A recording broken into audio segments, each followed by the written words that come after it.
একটা ছোট্ট গ্রাম ছিল, নাম তার আমলাটোলা। গ্রামটা বাংলার সবুজ আর নদীর কোল ঘেঁষে ছিল। পাখির ডাক, কৃষকের জমির কাজ আর হাওয়ার গন্ধে ভরা ছিল এখানকার জীবন। আমলাটোলার মানুষজন খুব সাদাসিধে ছিল, কিন্তু তাদের জীবনের ভাঁজে ভাঁজে ছিল নানা রহস্য, ইতিহাস।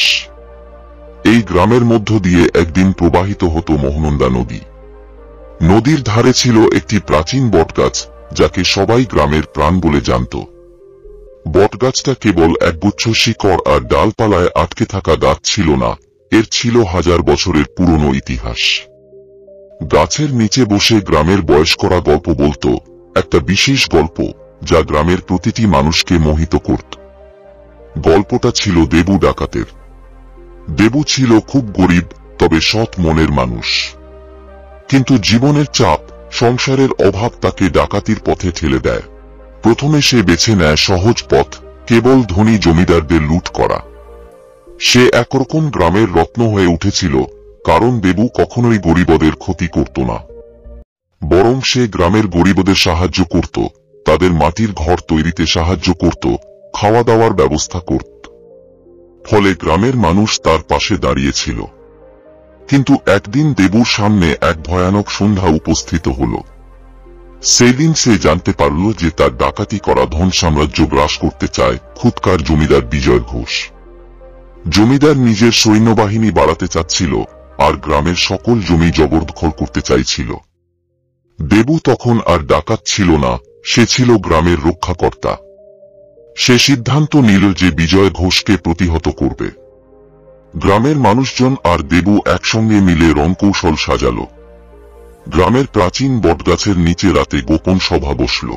সেই সভায় দেবু সবাইকে বুঝিয়ে দিল কিভাবে তাদের এই শত্রুর হাত থেকে গ্রাম বাঁচাতে হবে। লোকেরা তার কথা মেনে নিল, কারণ তারা জানত যে দেবুর কাছ থেকে তারা কেবল নিরাপত্তাই পাবে না, তারা পাবে ন্যায্যতার আশ্বাস। তখনকার দিনে যুদ্ধ আর সংঘর্ষ ছিল রক্তাক্ত এবং নৃশংস।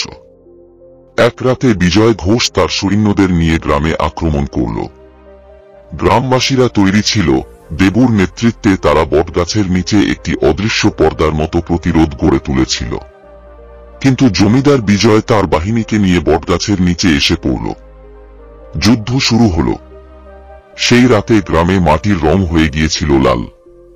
দেবু আর তার সঙ্গীরা অসীম সাহসে বিজয় ঘোষের বাহিনীকে প্রতিহত করছিল। বটগাছের ডালপালাগুলো যেন তাদের ঢাল হয়ে দাঁড়িয়েছিল।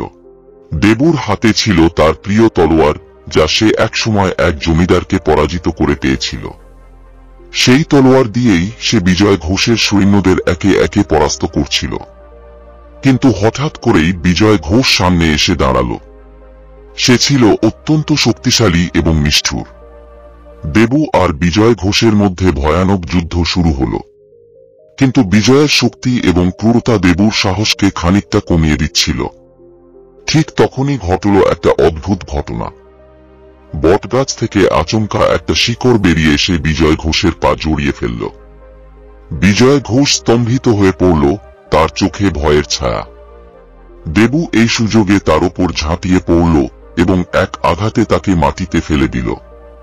বিজয় ঘোষের পতন হল এবং তার সৈন্যবাহিনী ভয়ে পালিয়ে গেল। গ্রামের লোকেরা জয় উদযাপন করল। তারা জানত যে দেবু তাদের বাঁচিয়েছে, কিন্তু বটগাছের সাহায্য ছিল তাদের সবথেকে বড় আশীর্বাদ। বটগাছটা তখন থেকে তাদের কাছে পবিত্র হয়ে উঠল।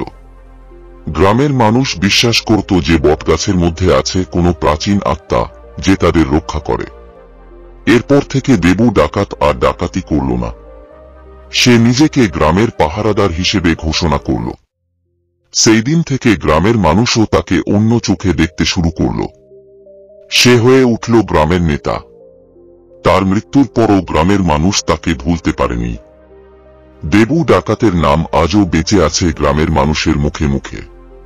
আমলাটোলা এখনো ছোট্ট একটা গ্রাম, কিন্তু তার প্রতিটি ধূলিকণায় মিশে আছে এই ইতিহাসের গন্ধ। মানুষ এখনো বটগাছের নিচে বসে গল্প শোনে এবং মনে মনে প্রার্থনা করে দেবু ডাকাতের মতো সাহসী আর ন্যায়বান রক্ষাকর্তার।